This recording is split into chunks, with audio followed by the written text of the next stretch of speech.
بسم اللہ الرحمن الرحیم۔ اس وقت پاکستان کی وفاقی حکومت جو سلیکٹڈ حکومت ہے، ناکام اور نااہل حکومت ہے، وہ اپنی مختلف محاذوں پہ ناکامیوں کو چھپانے کے لیے اپوزیشن کے خلاف غداری کے سرٹیفکیٹ بانٹ رہی ہے۔ حکومت نہیں چاہتی کہ اس وقت مہنگائی پہ بحث ہو، حکومت نہیں چاہتی کہ اس وقت ملک میں بے روزگاری اور بڑھتی ہوئی غربت پہ بحث ہو، حکومت نہیں چاہتی کہ اس وقت کشمیر کے مسئلے پر بحث ہو۔ وہ اپنی ناکامیوں پر پردہ ڈالنے کے لیے اپوزیشن پر جھوٹے مقدمے، غداری کے مقدمے اور غداری کے سرٹیفکیٹس کا سہارا لے رہی ہے۔ اپوزیشن اور مسلم لیگ نون کا بیانیہ پاکستان کی مضبوطی کا بیانیہ ہے، پاکستان کو بچانے کا بیانیہ ہے۔ مسلم لیگ نون کی قیادت ایک مضبوط پاکستان دیکھنا چاہتی ہے، ایک خوشحال پاکستان دیکھنا چاہتی ہے۔ ایاز صادق صاحب کے بیان کو جس انداز میں توڑ موڑ کر پیش کیا جا رہا ہے وہ نہایت غیر مناسب ہے۔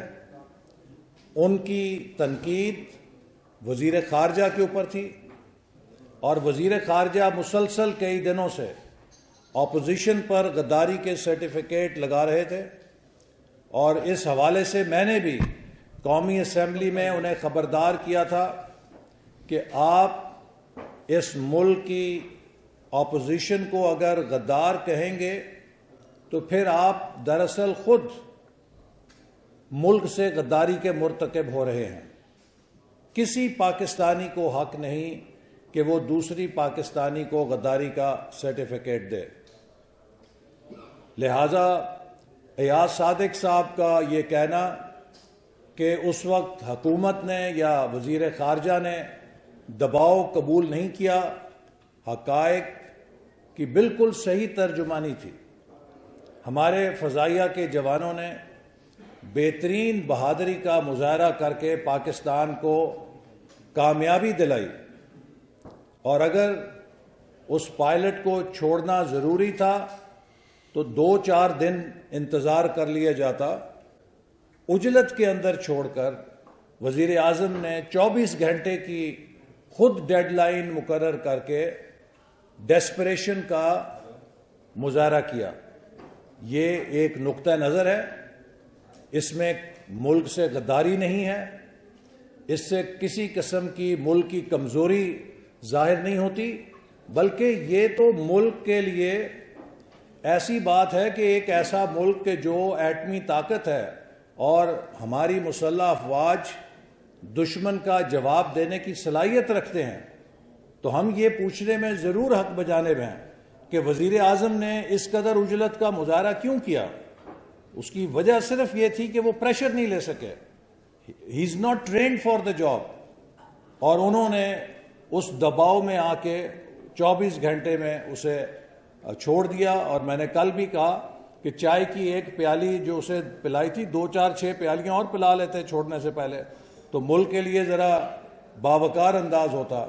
اسی طرح خود وزیر اعظم نے کہا ہے کہ جنرل مشرف نے امریکہ کے سامنے سرنڈر کر دیا 9/11 کے بعد۔ تو کیا یہ غداری کا بیان ہے؟ یہ ساری پاکستان کہتا ہے۔ ہمیشہ سے یہ کہتے آئے ہیں کہ ایک فون کال کے اوپر جنرل مشرف نے سرنڈر کر دیا تھا، تو اس میں کیا پاکستانی فوج کی تذلیل ہے؟ کیا اس میں پاکستان کے کسی قومی راز کی تذلیل ہے؟ وہ ایک اوپن سیکرٹ ہے، اور آج بھی ساری قوم یہی کہتی ہے کہ جنرل مشرف نے سرنڈر کیا، جنرل مشرف نے امریکہ کو فوجی اڈے دیے بغیر کسی سے پوچھے۔ ان پہ ہر کوئی تنقید کرتا ہے، تو وہ کیسے اینٹی پاکستانی ہو گیا؟ تو لہٰذا یہ ایک بے معنی بحث ہے جس کو صرف اس لیے چھیڑا جا رہا ہے کہ حکومت اپنی کارکردگی سے توجہ ہٹا سکے۔ ہم پاکستان کے تمام اداروں کا احترام کرتے ہیں، اور جو نواز شریف صاحب کا اور مسلم لیگ نون کا بیانیہ ہے وہ پاکستان کو، پاکستان کے اداروں کو مضبوط کرنے کا بیانیہ ہے۔ ہمارے ادارے تبھی مضبوط ہوں گے جب آئین کے مطابق چلیں گے. اگر آئین کے مطابق یہ ملک نہیں چلے گا تو یہ ملک کمزور ہوگا. تو پاکستان کو آئین کے مطابق چلانے پر، پاکستان کے اداروں کو مضبوط کرنے کے بیانیے پر اگر کوئی ہمیں غداری کا سرٹیفکیٹ دیتا ہے تو وہ پھر اپنے دماغ کا علاج کرائے. احسن صاحب یہ بتائیے گا کہ جو استعفے آ رہے ہیں خصوصاً عبد القادر بلوچ کے حوالے سے خبریں کرنی چاہیے کہ وہ استعفیٰ دینے والے، انہوں نے فیصلہ کر لیا پارٹی کو چھوڑنے. نہیں، ایسی بات نہیں ہے. جو کوئٹہ کا جلسہ تھا اس میں وہاں پر کچھ مقامی ہمارے لوگ جو ہیں ان کا نقطہ نظر فرق تھا. چونکہ اس جلسے کی میزبانی بی این پی اور وہاں کی دیگر جماعتیں کر رہی تھیں، ہم اس میں مہمان کے طور پہ شریک تھے. اور وہاں پر چونکہ اختر مینگل صاحب اور ثناء اللہ زہری صاحب کے مابین ایک تنازع ہے، تو اس لیے درخواست کی گئی تھی کہ ماحول کو ٹھیک رکھنے کے لیے ثناء اللہ زہری صاحب اس میں شرکت نہ کریں، چونکہ وہاں تنازع ہو سکتا تھا، ماحول خراب بھی ہو سکتا تھا. تو اسے بلا وجہ ایک ضد انہوں نے بنایا جس کو ہم نہیں سمجھتے کہ ٹھیک تھا. اور پی ڈی ایم کا جو مفاد ہے اور اتحاد ہے اس پہ ہماری ساری جماعت متفق تھی کہ ہمیں کوئی ایسا کام نہیں کرنا چاہیے، اور ہم نے بھی انہیں یہ چیز بتائی. تو مجھے امید تو ہے کہ وہ ایسا کوئی قدم نہیں اٹھائیں گے، لیکن اگر وہ صرف اسی واقعے کو بنیاد بنا کے کوئی قدم اٹھاتے ہیں تو یہ ان کی مرضی ہے. احسن صاحب ابھی آپ نے بات کی غداری کے سرٹیفکیٹ کی، 60s میں بھی دیکھنے میں آیا تھا کہ محترمہ فاطمہ جناح کی جب کمپین چلی تو ان کے ساتھ جنہوں نے 2 لخت بھی ہوا اور قطر کا واقعہ ہو گیا، انہیں بھی غداری کے لوگوں کو سرٹیفکیٹ بانٹے گئے. آج بھی کچھ حالات اسی طرح لگ رہے ہیں کہ ایک جماعت اور بلکہ 11 جماعتوں کو غدار کہا جا رہا ہے. میں سوال یہ ہے غدار کہا جا رہا ہے، تو آپ کیا دیکھ رہے ہیں کہ کیا پنجاب یا صوبائیت کو فروغ دینے کی طرف کون کوشش کر رہا ہے؟ میں سمجھتا ہوں سرٹیفکیٹ دینے والے ہیں کون؟ مجھے افسوس سے کہنا پڑتا ہے کہ اس وقت ملک کی بھاگ دوڑ جن ہاتھوں میں ہے وہ نہایت کام عقل بھی ہیں، اممیچیور بھی ہیں، اور صرف اپنے سیاسی مقاصد کے لیے وہ ملک کو انارکی کی طرف دھکیل رہے ہیں. کیا آپ تصور کر سکتے ہیں کہ کسی کی ماں غداری کرے؟ پاکستان مسلم لیگ نون پاکستان کی ماں ہے. یہ قائد اعظم محمد علی جناح کی جماعت ہے. اگر پاکستان کے اندر مسلم لیگ غدار ہو جائے گی تو پھر پاکستان میں بچے گا کیا؟ مسلم لیگ نون پاکستان کی محافظ ہے. مسلم لیگ نون پاکستان کے آئین کی محافظ ہے، اور مسلم لیگ نون جیسا ملک کے اندر ترقیاتی ریکارڈ کسی جماعت کا نہیں ہے. تو لہٰذا ہمیں کسی سے سرٹیفکیٹ نہیں لینا. ہمارا سرٹیفکیٹ اللہ تعالیٰ کے بعد پاکستان کے عوام ہیں، اور نواز شریف صاحب اور مسلم لیگ نون پاکستان کے عوام کے دلوں پہ حکمرانی کرتے ہیں.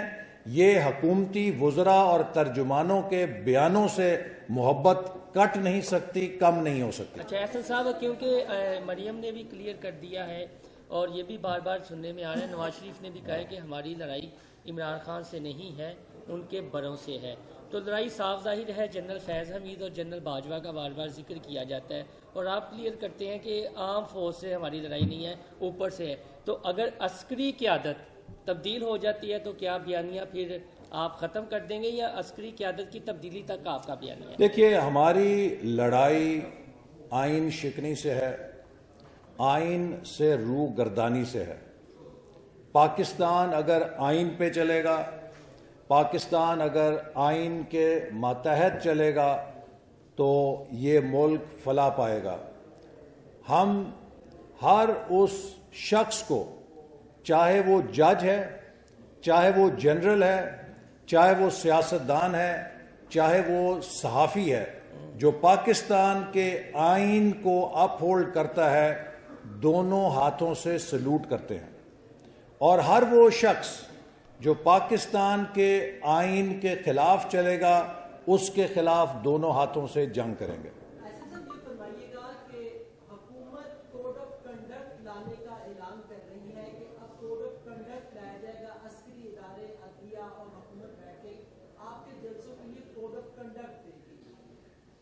دیکھیے، پاکستان کا سب سے بڑا کوڈ آف کانڈکٹ آئین پاکستان ہے، اور جو بنیادی حقوق آئین پاکستان دیتا ہے ان کو فالو کرنا سب کے لیے ضروری ہے۔ پاکستان میں اس وقت میڈیا کو بھی کوڈ آف کانڈکٹ کے نام پر خاموش کرا دیا گیا ہے، اور اگر کوئی ایسا نام نہاد کوڈ آف کانڈکٹ ہوگا جس کا مقصد اس ملک کی جمہوری اور سیاسی آزادیوں کو سلب کرنا ہوگا تو ہم انہیں تسلیم نہیں کریں گے۔ ہم سب اس ملک کے وفادار ہیں اور اس ملک کے اندر یکجہتی اور یگانگت کی ضرورت ہے۔ آج پاکستان جو حالات کا سامنا کر رہا ہے اس کا اصل سبب ایک بیمار سوچ کا وزیر اعظم ہے، جس کا ویژن نفرت پہ مبنی ہے، جس کا ویژن صرف انتقام، تکبر اور حسد ہے۔ اس وقت ملک کو اس دلدل سے نکلنے کے لیے جس ویژن کی ضرورت ہے وہ ان کے قریب سے چھو کے بھی نہیں گزرا، لہٰذا یہ ملک کو پولرائزیشن کی طرف دھکیل کر انتشار میں پھینک رہے ہیں، ملک میں روزانہ فساد کرا رہے ہیں اور پاکستان کی طاقت کو کمزور کر رہے ہیں۔ اور یہ بات بھی میں دہرا دیتا ہوں کہ پاکستان کا دفاع تب ہوگا جب پاکستان کی سیاست مضبوط ہوگی، پاکستان کی معیشت مضبوط ہوگی، تبھی پاکستان کا دفاع کارگر ہوگا۔ لیکن اگر ہمارے بہادر مسلح افواج کی پشت پر کمزور منتشر سیاست اور دیوالیہ معیشت ہوگی تو ہمارے افواج کی بہادری کے ساتھ بھی ہم دغا کریں گے۔ ہمارے افواج کی بہادری کو تب چار چاند لگیں گے جب انہیں ہم مضبوط استحکام دیں گے اور ایک ایسی معیشت دیں گے جس کے اوپر کھڑے ہو کے وہ اپنی جنگ لڑ سکیں۔ احسن صاحب یہ بتائیں کہ اس وقت گورنمنٹ نون کے اندر بیانیے کا جو ٹکراؤ ہے وہ بہت آخری لیمٹس پر آ چکا ہوا ہے۔ آج صبح بھی یہ بات کہی گئی کہ شاید مریم نواز کی ملاقات ہو شہباز شریف کے ساتھ اور اس بیانیے پر کہ مسلم لیگ نون اس بیانیے کا وزن نہیں اٹھا سکتی جو مریم نواز دے رہی ہیں یا جو ایاز صادق نے دی ہے۔ کیا واقعی within P M L N آپ کے نیریٹو پر حالات یہاں تک پہنچ چکے ہیں؟ دیکھیے ہمارا بیانیہ بہت سادہ ہے، وہ آئین پاکستان ہے۔ مسلم لیگ نون کا بیانیہ صرف آئین پاکستان ہے۔ اس ملک کو آئین کے مطابق چلنا چاہیے، اس ملک کے انتخاب کو غیر متنازع ہونا چاہیے، یہ قوم جس کو ووٹ ڈالے اس کے نام پہ ووٹ نکلنا چاہیے، اور جس کو یہ قوم منتخب کرے اس کی ٹانگیں نہیں کھینچی جانی چاہیے۔ آپ مجھے بتائیے اس بیانیے میں کس کو اختلاف ہو سکتا ہے؟ یہ بیانیہ قائد اعظم کا پاکستان کا بیانیہ ہے، لہٰذا مسلم لیگ نون اس بیانیے پر متفق ہے، متحد ہے، چٹان کی طرح متفق ہے، اور سب سے بڑھ کر یہ کہ مسلم لیگ نون کا ووٹر ہماری پشت پہ کھڑا ہے، وہ ہمارے موقف کو درست سمجھتا ہے۔ مسلم لیگ نون کا ووٹر سمجھتا ہے کہ مسلم لیگ نون پاکستان کو ترقی کی طرف لے کر جا رہی تھی اور ہمارا مینڈیٹ چرایا گیا ہے۔ ہمارا مینڈیٹ نہیں چرایا گیا بلکہ پاکستان کا مستقبل چرایا گیا ہے، پاکستان کا مستقبل چھینا گیا ہے پاکستان کے عوام سے، لہٰذا لوگ اس زیادتی کا مداوع چاہتے ہیں اور وہ مسلم لیگ نون کے ساتھ کھڑے ہیں، اور یہ سرکاری ترجمانوں کی پریس کانفرنسیں ہمارا ووٹ بینک ڈسٹرب نہیں کر سکتی۔ بہت شکریہ۔